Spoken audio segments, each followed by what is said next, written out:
로마서 오늘 12장 보도록 하겠습니다. 1절로 8절까지 말씀 같이 읽습니다. 시작. 그러므로 형제들아, 내가 하나님의 모든 자비하심으로 너희를 권하노니 너희 몸을 하나님이 기뻐하시는 거룩한 산 제물로 드리라. 이는 너희가 드릴 영적 예배니라. 너희는 이 세대를 본받지 말고 오직 마음을 새롭게 함으로 변화를 받아 하나님의 선하시고 기뻐하시고 온전하신 뜻이 무엇인지 분별하도록 하라. 내게 주신 은혜로 말미암아 너희 각 사람에게 말하노니 마땅히 생각할 그 이상의 생각을 품지 말고 오직 하나님께서 각 사람에게 나누어 주신 믿음의 분량대로 지혜롭게 생각하라. 우리가 한 몸에 많은 지체를 가졌으나 모든 지체가 같은 기능을 가진 것이 아니니 이와 같이 우리 많은 사람이 그리스도 안에서 한 몸이 되어 서로 지체가 되었느니라. 우리에게 주신 은혜대로 받은 은사가 각각 다르니 혹 예언이면 믿음의 분수대로, 혹 섬기는 일이면 섬기는 일로, 혹 가르치는 자면 가르치는 일로, 혹 위로하는 자면 위로하는 일로, 구제하는 자는 성실함으로, 다스리는 자는 부지런함으로, 긍휼을 베푸는 자는 즐거움으로 할 것이니라. 아멘. 로마서 12장은 하나의 큰 단락이죠. 지금까지 바울은 그야말로 치밀한 논리적 귀결을 우리에게 이끌어 왔습니다. 왜 구원받아야 하는지, 어떻게 구원받아야 하는지, 우리가 어떻게 하나님의 의로움에 덧입을 수 있는 것인지, 그런 신학적 논제들을 정말 누구나 반론할 수 없을 만큼 분명하게 우리에게 알려주셨습니다. 이제 12장부터 그렇게 구원받은 백성, 하나님의 자녀된 백성으로 어떻게 살아야 하느냐는 것이죠. 교리와 실천편으로 나뉜다면 12장부터는 이제 실천편에 속하는 것입니다.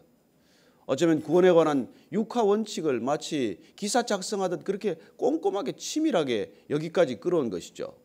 누가 언제 어떻게 어디서 왜 받아야 되는지에 대한 구원에 대한 그런 그야말로 치밀한 논리적 교직을 통해서 우리에게 그 모든 걸 알려주셨습니다. 그래서 구원은 정말 믿음으로 우리가 받게 된다는 것, 그리고 오직 믿음으로만이 그 구원에 이를 수 있다는 것, 그리고 그 구원의 능력은 어느 누구에게나 하나님께서 베풀어 주시는 능력이라는 것, 이런 것들을 우리는 차근차근 다 바울의 논리를 따라서 우리는 온 것이죠. 어떻게 보면 치밀한 논리성을 우리에게 보여주고 있는 것입니다. 여러분, 말씀을 믿는다는 건 비논리적이 되는 건 아니에요.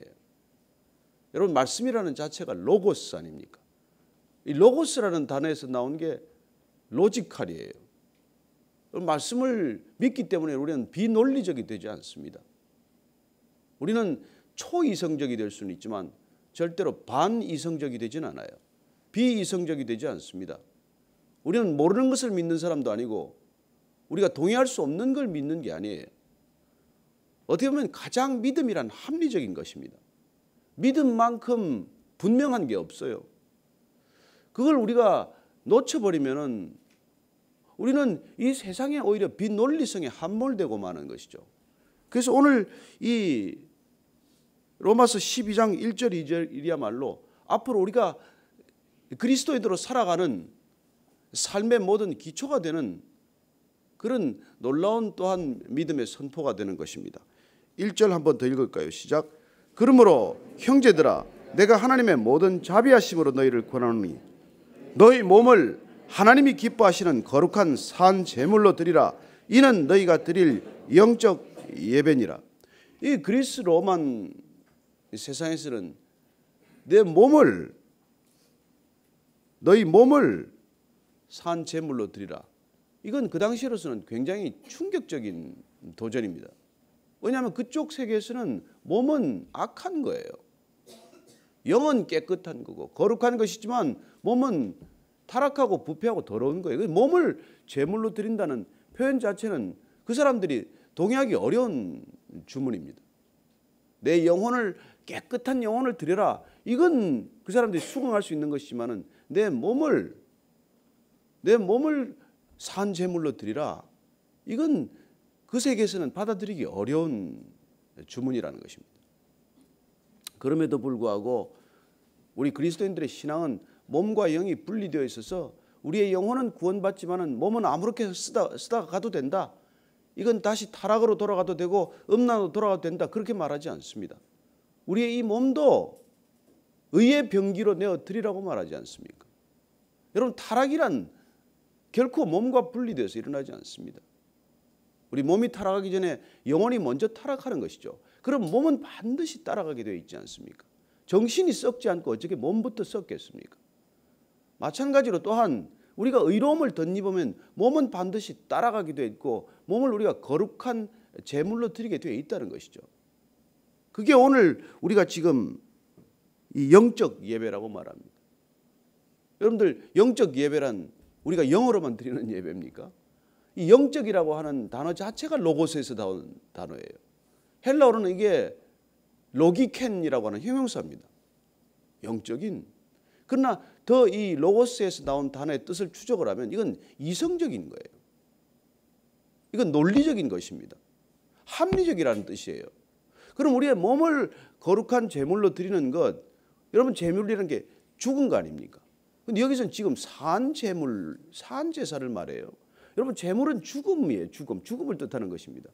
그러면 산 제물이란 논리적으로 안 맞는 말이에요. 그럼 어떻게 우리가 날마다 살아있는 죽음을 드립니까? 그래서 날마다 죽으라는 거예요. 사도 바울은 날마다 우리가 죽음을 경험하는 것, 그걸 우리가 산 제물로 드리는 삶에 비유하고 있는 것이죠. 그 당시 이 사람들이 가장 익숙한 제사는 뭡니까? 제물이 뭐예요? 속죄제하고 번제 아닙니까? 속죄제란 우리의 피를 쏟아서 그 피를 제단에 뿌리는 행위요. 번제란 우리를 흠없고 깨끗한 가장 귀한 제물을 통째로 불살라 드리는 것 아니에요. 전부를 드리는 거란 말이에요. 그 전부를 드리는 것, 그걸 우리가 날마다 드리는 것, 그게 뭐예요? 예수님께서 날마다 자기를 부인하라는 것이죠. 예수님께서 가르친 것과 하나도 다르지 않은 가르침입니다. 너희들은 날마다 자기를 부인하고 나를 따르라고 말하실 때 우리가 날마다 자기가 부인되는 삶, 날마다 자기는 죽고 그리스도가 사는 삶, 이게 산 제물로 드리는 삶이에요. 살아있지만 우리는 내가 사는 것이 아니요 그분 안에서 부활된 생명으로 산다면 우리는 날마다 우리를 제물로, 산 제물로 living sacrifice를 드린다는 거예요. living sacrifice. 여러분 제물은 살아있으면 안 돼요. 그러나 우리는 날마다 살아있는 존재로서 우리는 그분 안에서 살기 때문에 우리 자신은 죽은 제물처럼 통째로 불살라 다 드리는 그런 삶이 가능해진다는 것이죠. 그렇게 드리는 것이 영적인 예배. 그래서 우리가 영적이라고 번역을 했기 때문에 혼란스러운데 가장 합리적인 예배, 가장 이성적인 예배, 가장 논리적인 예배예요. 여러분 주님께서 우리에게 어떻게 하셨는지를 알면 우리가 가장 논리적으로 반응할 수 있는 것, 가장 합리적으로 반응할 수 있는 건 우리 전부를 드리는 거예요. 그래서 여러분 사랑하는 것보다 이성적인 게 없습니다. 사랑은 감정이라고 말하지 마십시오. 여러분 우리가 죽을 힘을 다해서 사랑하면 나도 살고 그도 살고 우리가 죽을 힘을 다해서 미워하면 나도 죽고 그도 죽는데 사랑하는 게 논리적입니까? 미워하는 게 논리적입니까? 내가 사랑하면 나도 살고 그도 살아나고 내가 미워하면 나도 죽어가고 그도 죽어가는데 내가 죽을 힘을 다해서 사랑하는 게 합리적입니까? 비합리적입니까? 내가 날마다 누구를 미워하는 게 합리적입니까? 비합리적입니까? 여러분 그래서 우리가 깊이 알면 깊이 알수록 우리가 사랑하는 게 더 이성적이고 우리 자신을 합당하게 내어드리는 게 이성적이지 하나님 우리에게 어떤 일을 행하셨는지를 모르기 때문에 우리가 비이성적으로 비논리적으로 사는 게 타락이에요. 그래서 무슨 신앙인들은 굉장히 비이성적인 사람처럼 생각하지 마십시오. 가령 여러분 한번 생각해 보십시오. 내가 사람을 미워할 때마다 암세포가 하나씩 생긴다. 내가 시기할 때마다 암세포가 하나씩 생긴다. 그걸 알고도 여러분 밤낮 누구를 미워하고 시기하고 질투하고 살겠습니까? 자, 내가 누구를 사랑하면 암세포가 하루에 하나씩 사라진다. 내가 감사할 때마다 그러면 내가 감사하고 사랑하며 사는 게 이성적입니까? 뭐가 이성적이고 뭐가 합리적이에요? 그래서 저는 여러분들이 우리의 신앙이야말로 로고스에서 비롯된 거예요. 사랑하라 서로 사랑하라 하는 이 말씀에서 비롯되었고 말씀대로 사는 게 지극히 로지컬한 것이고 이 지극히 로지컬한 삶이 곧 로지컬한 예배고 이 로지컬한 예배야말로 가장 최상의 삶이에요. 최상의 삶. 그러니까 우리는 죽을 힘을 다해서 사랑해야 하는 거예요. 그게 가장 합리적인 삶이니까. 그래서 우리가 자본주의적 논리에 물들어서 어떻게 하는 게 효율적이고 생산적이냐. 여러분 그렇게 생산적으로 우리가 생산하다가 이 지구를 이렇게 망가뜨린 게 논리적입니까? 합리적입니까? 인간이 어리석어도 이렇게 어리석을 수는 없어요. 여러분 먹을 걸 쌓아놓고 그것도 모자라서 또 고간을 더 짓고 더 짓다가 그날 밤에 죽으면 그게 합리적입니까? 이성적입니까? 여러분 저 미국에서 옥수수 값 떨어지느라고 그걸 다 태평양 한바다에다 갖다 버리는 게 논리적입니까? 합리적입니까? 고가를 유지하기 위해서 농산물 가격을 유지하기 위해서 풍년이 들고 많이 생산이 되면 다 갖다 버리는 게 그게 이성적입니까? 우리는 그런 시대를 살아가고 있는 것이죠. 그래서 오늘 이 2절 말씀을 한번 읽어보십시오. 시작. 너희는 이 세대를 본받지 말고 오직 마음을 새롭게 함으로 변화를 받아 하나님의 선하시고 기뻐하시고 온전하신 뜻이 무엇인지 분별하도록 하라. 여러분 이 세대를 본받지 말고 그렇게 우리가 합리적이라면 그렇게 진정 우리가 이성적이라면 이 세대를 이런 세태를 이런 삶의 방식을 이런 가치관을 본받을 이유가 없지 않습니까? 본받는다는 것은 그 형태를 닮아가는 거예요. 본받는다는 것은 같은 모양새로 살아가는 거예요. 그래서 우리가 세상 사람들처럼 사는 거예요. 다들 간다고 그 길 가야 합니까? 변화를 받은 건 뭐예요? 이건 다른 형태를 취하는 삶이에요. 본받다와 변화를 받다는 건 대칭되는 개념이죠. 같은 모양새로 살아가는 삶과 다른 모양으로 살아가고자 하는 삶에 왜 성경은 왜 오늘 이 말씀은 이 사도 바울은 세대를 본받지 말고 하나님을 본받으라고 말하겠습니까? 왜 새로운 마음으로 변화를 받으라고 말하겠습니까? 우리의 형태는 우리가 무엇을 닮기로 결정하는가에 따라서 달라지기 때문이죠. 우리는 사랑하는 걸 닮아가기 마련이에요. 바라보는 걸 닮아가기 마련입니다. 저는 여러분들이 서로 사랑하다가 얼굴이 서로 닮게 되기를 바랍니다. 서로 사랑하는 부분은 보면 비슷해요. 한 20, 30년 살면 얼굴이 비슷하다는 얘기 듣지 않습니까? 처음부터 남매같이 만나는 사람도 있지만 되게 보면 오래 사랑하고 살면 얼굴이 닮아요. 그게 날마다 새롭게 변화받는 삶입니다. 여러분들이 세상을 본받으면 세상을 닮아가겠죠. 그래서 점점 악해지는 것이고 점점 타락하는 것이고 점점 음란해지는 것이고 점점 우리는 정말 하나님과 멀어지는 삶을 살고 있는 것이죠. 왜 우리가 날마다 말씀을 먹습니까? 이 말씀을 먹음으로 우리는 점점 더 어떻게 보면 진정한 로고스는 진정한 로직을 갖다 주고 그 로직이야말로 우리는 이 세상과 점점 구별되는 삶을 살게 되어 있어요.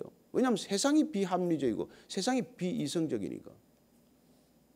여러분도 헌신짝처럼 약속을 어겨버리고 돈 몇 푼에 직장을 이직하는 게 그게 이성적입니까? 아니에요. 더 큰 관계 자본을 잃는다면 내 인생에 그런 자본, 귀중한 관계 자본, 자산을 잃어버린다면 그건 가장 어리석은 행동 아니에요. 저는 이 세상의 어리석음에 정말 두 손 두 발 다 든 사람이에요. 정말 학위를 2개씩 가지고도 그 돈 몇 푼의 그 유혹을 이기지 못하고 뇌물 받고 감옥 가는 사람을 보았어요. 아이비리그를 나와가지고 학위를 2개씩이나 해도 여러분 그런 어리석어서 그걸 못하는 거예요. 그게 지혜롭다는 것은 지극히 이성적인 삶이에요. 저는 우리가 이 말씀을 통해서 날마다 우리가 무엇으로 빚어지고 있는가, 누구를 본받고 있는가, 누구를 우리가 본받기 때문에 변화가 일어나는가. 세상을 닮아가는 변화란 얼마나 어리석은 변화입니까? 남들 다 밤새 술 먹는다고 술을 먹는 게 그게 이성적입니까? 제가 비이성적이었기 때문에 그런 삶을 살았지 정말 이성적이었으면 그런 삶을 살 리가 없죠. 사람을 두려워하고 사람에 묶이는 삶이 그렇게 합리적입니까? 아니요. 그래서 우리가 오늘 하나님이 기뻐하시고 온전하신 뜻이 무엇인지 분별하도록 하다. 기뻐하시는 제물로 드리라 이 말 때문에 우리는 하나님을 기뻐해야 되는 삶을 자꾸 살려고 애를 써요. 여러분 하나님을 기뻐하는 것보다 하나님을 기쁘시게 하는 일은 없습니다. 우리 아이들이 우리 그 갓난애가 우리를 보고 방긋방긋 웃는 것보다 우리를 기쁘게 하는 게 없어요. 그 애가 뭘 준들 우리가 기쁘게 해서 아이는 아들은 자녀는 부모를 기뻐하는 것보다 더 기쁘게 하는 게 없어요. 그래서 그렇게 기뻐하는 삶을 살기 시작하는 것이지 기쁘게 하려고 사는 게 아니에요. 누군가를 기쁘게 하려다가 그건 결국은 자기 중심적인 삶을 사는 지름길이에요. 여러분, 부모를 기쁘게 하기 위해서 공부하는 애들의 끝은 가장 이기적인 삶이에요. 아시죠? 부모 마음에 들기 위해서 죽으라고 공부하는 애들은 여러분 결국 이기적인 인간이 되고 맙니다. 그래야 칭찬받기 때문에, 그래야 인정받기 때문에. 왜 그렇게 이기적이 되는지 아세요? 기쁘게 하려고. 그냥 기뻐하기 때문에 공부하는 게 아니라 기쁘게 하기 위해서 공부하면 가장 이기적인 인간을 만들어 놓는단 말이에요. 그러니까 여러분들이 애들 공부 잘하는 걸 기뻐해서는 안 돼요. 애를 기뻐해야지. 그래야 건강한 관계가 형성이 되지. 뭘 할 때마다 기뻐하면 그 애는 그 기쁨을 주기 위해서 몸부림치다가 가장 이기적인 거예요. 누구를 기쁘게 하기 위해서 살아가는 삶의 본질은 나 자신에게 있기 때문이에요. 그 작은 차이 같지만 본질적인 차이입니다. 신앙도 마찬가지예요. 하나님 눈에 들려고 해보세요. 그게 율법주의로 가는 지름길 아닙니까? 하나님이 기쁘기 때문에 살아보세요. 그게 은혜로운 삶이에요. 그게 감사의 삶이에요. 저는 이 시대에 우리가 신앙인들이 이기적이 되는 이유를 알아요. 하나님을 기쁘게 하기 위해서, 하나님 눈에 들기 위해서. 아니요, 이미 여러분들 눈에 들었어요. 그래서 C.S. 루이스는 이 세상에 신앙을 가지고 건방지고 교만한 건 그리스도인들밖에 없다는 그런 놀라운 통찰을 보이는 말을 해요. 다른 종교는 자기가 종교인이라고 해서 그렇게 거들먹거리지 않는다는 거예요. 그런데 이상하게 크리스찬이 되면 잘못 가면 이게 교만한 그리스도인, 이기적인 그리스도인, 자기밖에 모르는 그리스도인들이 된다는 거예요. 왜 그러겠어요? 그렇게 누군가를 기뻐해서 내 존재를 인정받고자 하는 그 삶의 이기심의 뿌리가 해결되지 않는 그런 내 안에 갈등을 낳게 되는 것이죠. 이 정말 사도 바울은 정말 그런 통찰을 가지고 있는 사람이에요. 왜냐하면 그가 그렇게 살았기 때문에, 하나님 마음에 들려고 죽을 힘을 다했기 때문에, 그러다가 가장 이기적인 인간이 되었기 때문에 결국은 누군가를 죽이는 삶을 사는 거예요. 그래서 하나님 마음에 들기 위해서 죽으라고 열심을 다하다가 괴물이 탄생하는 거예요. 여러분 아시겠습니까? 이거 중요한 아침이에요. 뭐 좀 알면 고개를 끄덕이든지 대답을 하든지 제발 좀 이러면 얼굴에 표정이 좀 밝아지든지 이래야 설교자도 힘이 나지 않겠어요? 여러분, 자 3절 이하를 읽습니다. 시작. 내게 주신 은혜로 말미암아 너희 각 사람에게 말하노니 마땅히 생각할 그 이상의 생각을 품지 말고 오직 하나님께서 각 사람에게 나눠주신 믿음의 분량대로 지혜롭게 생각하라. 마땅히 생각할 그 이상의 생각을 품지 말고 믿음의 분량대로 살아라는 건 이건 여러분 교만하지 말라는 거예요. 여러분 바른 신앙은 자기를 과대평가하지도 않고 자기를 과소평가하지도 않습니다. 바른 믿음이란 거울과 같아서 있는 모습 그대로를 드러내요. 그래서 우리를 억지로 포장할 필요가 없는 것이죠. 믿음의 분량대로 우리는 주어진 대로 사는 거예요. 그냥 이렇게 살면 되는 것이죠. 제가 어릴 때 머리가 너무 곱슬머리여서 그냥 이걸 어떻게 펴고 살아야 되는데 펴지나요 그게? 나이 들이가 성격이 고쳐지니까 머리가 점점 부드러워지니 지금 많이 펴졌어요. 저는 우리가 생긴 대로 살면 된다는 거예요. 우리 믿음을 포장할 거 없어요. 잘 믿는 것처럼 할 이유가 뭐 있어요? 여러분 믿음을 드러내려고 살 거 하나도 없습니다. 그것도 다 하나님께 잘 보이려고 하는 거예요. 하나님 이미 잘 보셨어요. 하나님이 여러분들을 기뻐하시고 하나님께서 여러분들을 있는 그대로 다 받아주시고 여러분들이 뭐 시험을 쳐서 100점을 맞건 80점을 맞건 하나님의 마음은 변함이 없어요. 그래서 우리가 어떤 실수를 해도 하나님은 용서할 마음이 자세가 되어 있기 때문에 우리가 용서받는다는 믿음이 있기 때문에 우리는 더 이상 잘못을 안 저지르는 거예요. 속이려고도 안 하고 감추려고도 안 하고 그냥 또 넘어지면 주님을 한번 바라보고 씩 웃으면은 그래 일어나면 되지 뭐 옷 털고 일어나면 되죠 뭐. 그런데 자꾸 옷에 뭘 묻었다고 나무랄 거라는 불안 때문에 우리는 넘어지는 것조차 조심하고 여러분 조심해서 넘어지려다가 다리 부러져요. 그냥 넘어지면 되지. 이게 우리 인생의 슬픈 비극이라는 것입니다. 자, 그래서 그렇게 살아가는 삶이 여러분 아름답게 보여지면 어떻게 되나요? 그 이유는 이제 오늘 그거예요. 자, 4절 이하 쭉 읽습니다. 시작. 우리가 한 몸에 많은 지체를 가졌으나 모든 지체가 같은 기능을 가진 것이 아니니 이와 같이 우리 많은 사람이 그리스도 안에서 한 몸이 되어 서로 지체가 되었느니라. 여러분, 우리가 이렇게 모양대로 각양각색대로 우리가 생긴 대로 살면 우리는 아름다운 공동체를 이루게 된다는 것입니다. 하나님께서는 다 우리에게 구원할 때부터 이 땅에 보내실 때부터 각자의 필요에 따라 살 수 있도록 만들어놨어요. 그리고 우리는 같이 살면 모든 게 다 해결되게 되어 있습니다. 부부만 하나 되어도 모든 게 해결되게 되어 있어요. 그 가족의 자녀들하고만 하나 되기만 하면 여러분 모든 것들이 다 그 안에서 해결되게 되어 있어요. 하나님의 공동체는 완벽한 공동체입니다. 부족하지 않아요. 그거 죄가 들어오니까 우리는 부족하다는 결핍감에 시달릴 뿐이지. 정말 여러분들이 사랑해 보세요. 뭐가 더 필요한가? 아내가 왜 바가지 긁는지 아십니까? 사랑받지 못해서 그래요. 남편이 왜 밖에 나가서 딴 여자 만나는지 아십니까? 사랑받지 못해서 그래요. 서로 사랑하면 그런 일이 일어납니까? 애들이 왜 탈선하고 애들이 왜 자꾸 겉돌고 밖에서 겉돌기 시작합니까? 왜 게임방에 빠져 있어요? 사랑받지 못해서 그래요. 그래서 우리가 다 그 사랑의 공동체 안에서는 모든 것들이 다 소통되게 되어 있고 다 모든 것들이 그래서 한 몸이 되어 서로 지체가 되는 것. 이게 하나님 나라예요. 하나님 나라. 그래서 우리에게 주신 은혜대로 받은 은사가 각 다르니까 혹 예언이면 믿음에, 분수대로 섬기는 일이면 섬기는 일로, 가르치면 가르치는 일로, 위로하면 위로하는 일로, 구제하면 성실함으로, 다스리는 자는 부지런함으로, 긍휼을 베푸는 자는 즐거움으로 할 것이라. 이게 주신 은사대로 살아가는 삶. 이제 은사 분별은 여러분들이 정말 이 보면은 왜 고린도전서 12장에도 은사들 나오지 않습니까? 한번 찾아보세요. 고린도전서 12장 8절부터 10절까지 한번 찾아보고 에베소서 4장 11절 말씀 찾아보면 은사들이 있어요. 나는 어떤 은사에 해당하나 이거 한번 볼 필요가 있습니다. 은사 공부할 필요가 있어요. 그러나 중요한 건 자기 진단입니다. 여러분들이 지금까지 살아오시면서 여러분들은 충분히 진단되었어요. 나는 어떤 은사가 있는지 대충 아세요. 그리고 그걸 써봐야 돼. 사용해봐야 돼요. 그래야 검증이 돼. 그래서 여러분들이 자꾸 설교하고 싶으면 여기 나와서 한번 설교해봐야 돼요. 그래야 은사가 없다는 게 판명되면 잘 듣기나 하지. 그게 있다고 생각하면 자꾸 저 설교 저렇게 하면 안 되는데 하다가 그냥 은혜만 놓치는 거예요. 그리고 여러분들 은사는 보고 못 참는 게 은사예요.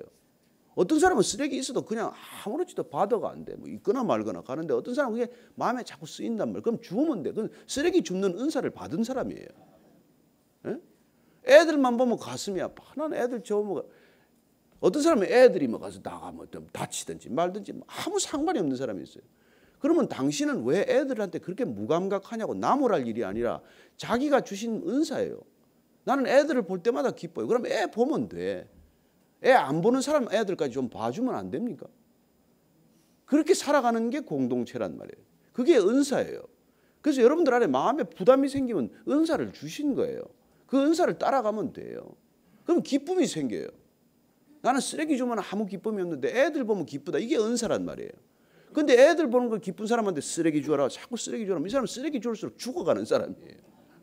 이 사람은 쓰레기 죽으려면 빨리 죽으려면 청소부 되는 길이에요. 그런 직업만 가지면 그냥 빨리 죽는 거죠. 저는 여러분들이 정말 주님이 주신 아름다운 은사를 발견해서 마음껏 쓰실 때 여러분도 기쁘고 그리고 주위도 기쁘고 공동체도 이루어지고 부족함이 없어지고 정말 하나님의 나라를 경험하실 줄로 믿습니다. 그래서 정말 여러분들 잔소리 줄여야 될 게 그 나한테 주신 은사란 말이에요. 그 남편은 자꾸 뭐 양말도 여기 벗고 뭐 속옷도 여기 던져놓고 겉옷도 걸어놓고 그 사람은 그렇게 살게 내버려 두세요. 치우는 건 나한테 주는 은사니까. 또 어떤 여자가 또 그래. 가보니까 막 빨래를 여기서부터 저기 빨래터까지 다 늘어놨어요. 그럼 남편이 주우면 돼. 둘 다 그런 은사가 없으면 그렇게 살면 돼요. 어쩌겠어요. 어쩌겠어요. 괜히 그 집에 가가지고 당신들은 왜 이렇게 삽니까? 절대로 그렇게 말하면 안 돼요. 그분들은 그런 은사가 없어요. 저는 우리가 이 교회가 우리 교회에 주신 은사가 있다면 우리 교회에 주신 은사대로 맞춰서 살면 돼요. 왜 너희들은 나가서 동네 청소 안 하냐? 이런 얘기하지 말고 그런 생각이 나면 주일날 보면 아침에 일찍 오셔서 빙빙 돌면서 청소하는 분이 한 분 계시더라고요. 그건 그분의 은사예요. 기도도 은사가 되고 여러분 설교도 은사고 가르치는 것도 은사고 다 은사 있습니다. 여러분들이 그런 은사를 발견하게 되기를 바라고 은사에 맞춰서 기쁜 신앙이 되어야 돼요. 하나님이 우리를 기뻐하셨기 때문에 그래요. 하나님의 기뻐하심을 우리가 받지 못하면 우리 그렇게 못 삽니다. 왜? 예수님께서 세례받을 때 딱 두 마디.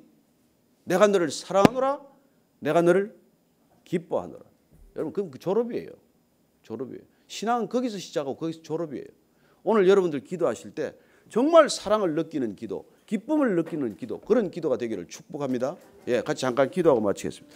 하나님 아버지, 정말 우리가 사랑받기 위해 사는 존재가 아니고 하나님을 기쁘게 만들기 위해서 애쓰는 삶이 아니고 하나님이 우리를 이미 사랑하셨고 아버지께서 우리를 날마다 기뻐하시기 때문에 그렇게 하나님을 사랑하고 하나님을 기뻐하고 이웃을 사랑하고 이웃을 기뻐하는 그런 삶이 되게 하여 주옵소서. 하나님 아버지, 하나님을 사랑하는 것이 우리의 능력이 되게 하시고 하나님을 기뻐하는 것이 우리의 신앙이 되게 하여 주옵소서. 이제는 십자가에서 하나님이 기뻐하시기 때문에 기꺼이 십자가에 달리셨던 우리 구주 예수 그리스도의 은혜와 하나님을 기뻐하고 하나님을 사랑하면 하나님께서 조건 없이 맞아주시는 아버지의 이해할 수 없는 사랑과 날마다 그 사랑과 기쁨에 취해 더 이상 세상을 닮지 않고 세상을 본받지 않고 오직 말씀대로 논리적이고 지극히 이성적이고 지극히 합리적인 예배를 드리기로 결정한 이 자리에 고개 숙인 모든 성령의 사람들, 말씀의 사람들, 믿음의 사람들, 기도의 사람들 위해 지금부터 영원까지 함께 하시기를 간절히 축원하옵나이다. 아멘.